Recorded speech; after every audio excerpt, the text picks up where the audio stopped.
All right, guys. So CAIR, CAIR, is back in the news, and I know you're very familiar. This is the Council on American Islamic Relations. They call themselves an American Muslim civil rights organization.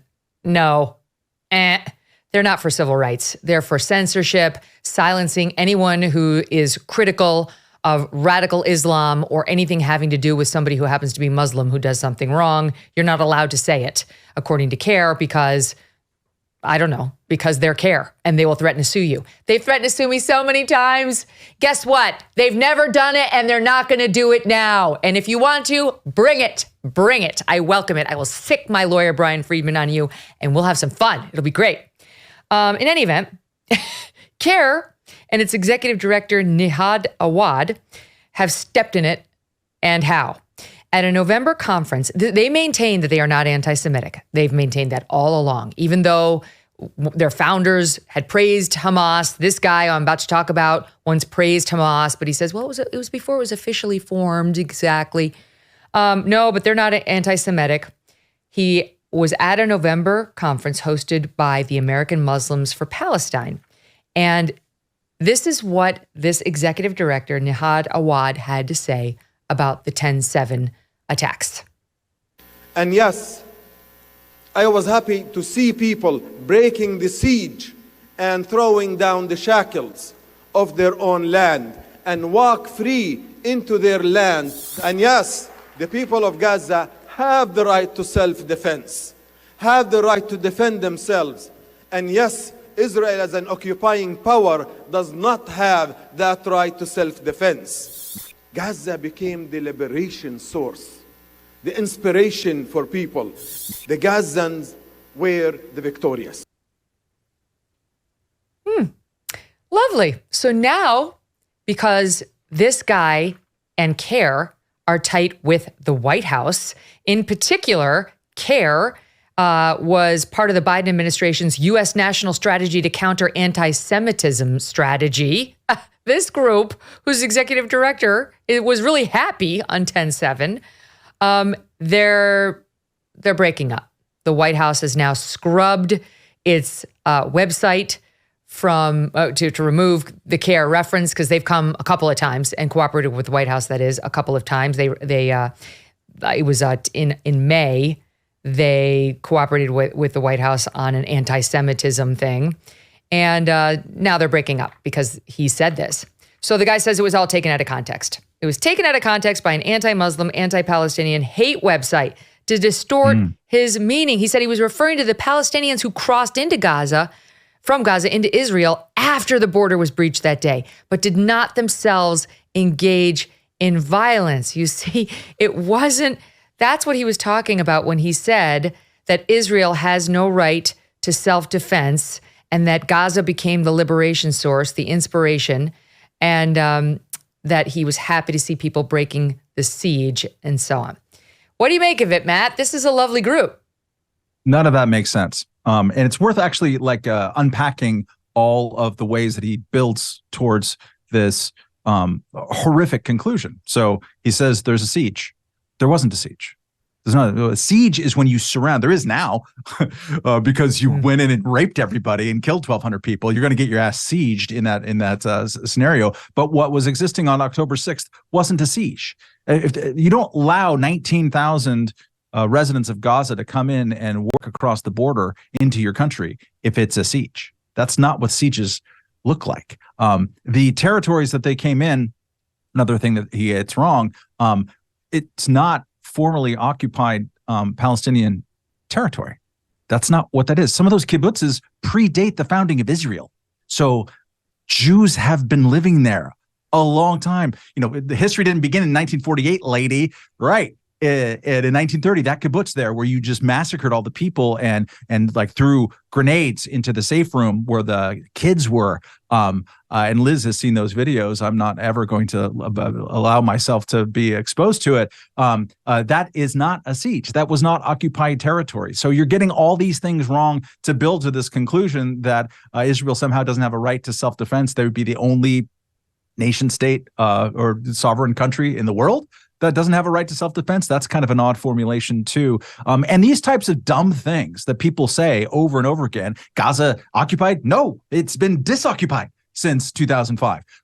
But people say these things constantly without them being challenged. And what October 7th did was it exposed those things in like the ferment that has been going on, all of the unchallenged things that have been said mostly on college campuses, but elsewhere and by activist groups. They need to be challenged because they're wrong. And when you get the basic building blocks of your argument wrong, you're going to get to this monstrous conclusion. And I'm glad that we live in an era where people record things and you have to like see what happens when the world sees the insane batshit stuff that you say. Why would he be saying, Liz, that Israel had no right to defend itself and that Gaza has the right to self-defense? Why would he be saying that if he was not justifying what happened, what Hamas did to the Israelis? That he's saying that Gaza, that Hamas was self-defending when it committed that terrorist attack. That's very, very obvious, and it falls in line with CAIR as an organization and the positions it's taken for a very long time. I mean, at this point, it's propaganda, and the fact that it had a relationship with the U.S. government means it's kind of state-sponsored propaganda, at least a little bit. The thing that I think is so stunning about that statement. And then also, if you remember that Cornell professor a few weeks ago who had said that he was exhilarated upon seeing the footage. And it was interesting because he was giving the speech in front of a bunch of students and he almost expected like this crowd to receive his exhilaration, his excitement with some amount of joy and agreement. And in fact, he got a little bit of a tepid response, which is a good thing. But it's astonishing that he felt in any way comfortable saying that he was excited and exhilarated to see this. I mean, as Matt referenced, I went to the Israeli embassy and I saw the 45 minutes of footage compiled from GoPros and from traffic cameras by the IDF of the slaughter, the massacre on October 7th. And the thing that I think is stunning to everybody who has seen that footage is the fact that these Hamas fighters, these militants, these terrorists reacted with such glee. I mean, we all know the story of the Hamas terrorist who called his family back in Gaza and was, exclaiming, "Mom, Dad, I just killed 10 Jews. I killed 10 Jews with my bare hands." And there's just this, it leaves you feeling completely nauseated the entire time. This idea of, this is subhuman behavior. This is profoundly horrifying. And then to see that same type of glee recycled and trotted out by people affiliated with these organizations that we take seriously in the US, whether it be Cornell or CAIR, to me, that's a huge problem. I do look forward to the day where we no longer take some of these very fancy sounding organizations seriously. And universities. Yes. Yeah. This is that day. I think this could be the moment that breaks a lot of this. A lot of us have been saying this for a pretty long time now. I was actually even thinking about this because I was, reading some articles recently that referenced the American Academy of Pediatrics. I'm sorry, the organization that did the toddler masking? That's they're not a joke, and that wants they're fine with cutting off body parts on kids who have a moment of gender confusion. No problem.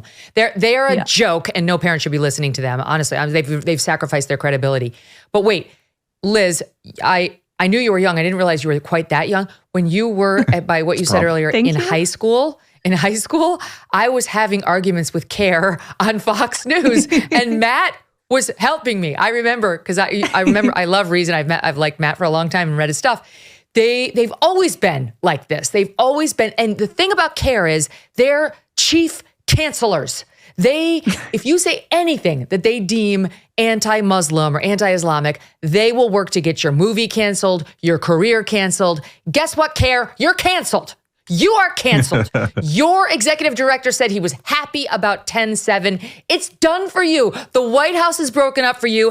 And now all of mainstream cable and broadcast must break up with you because they put them on TV all the time like they're just some reasonable group of Muslims trying to stand up for the safety and civil rights. It's a lie. They've been radicals for a very long time. My team went back and pulled a couple of clips from over the years of when I've done battle on this group.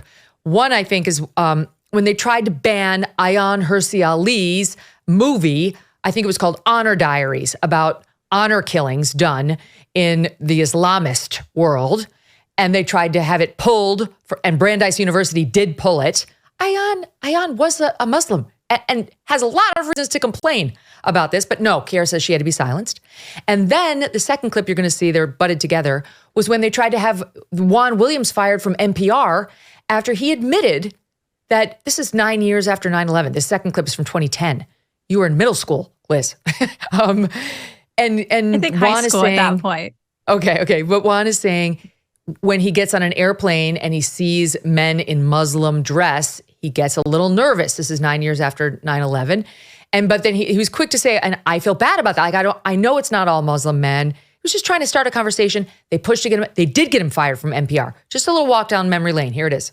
You don't want dialogue, sir. You called for punitive action against him. We didn't. You could have made any sort of statement condemning the remarks, offering a different point of view, asking Juan Williams to come and discuss it, host a forum. How can we get past this? Instead, you wanted him gone, sir, and he is. After and threatened Reader's Digest, the American Medical Association, U.S. News and World Report, Atlantic Monthly, the Dallas Morning News, Fox News. We did a segment on Honor Diaries just the other week. You demanded a retraction, which you're not getting.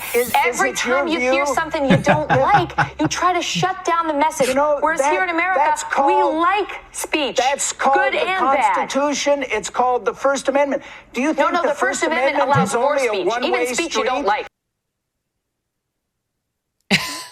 You were there, Matt. You remember all that. I just love the trip down haircut memory lane, personally, Megyn. There was a lot fantastic. of No, it's worth remembering that the tip of the censorious spear, does that make sense? Is that going to work out as a metaphor?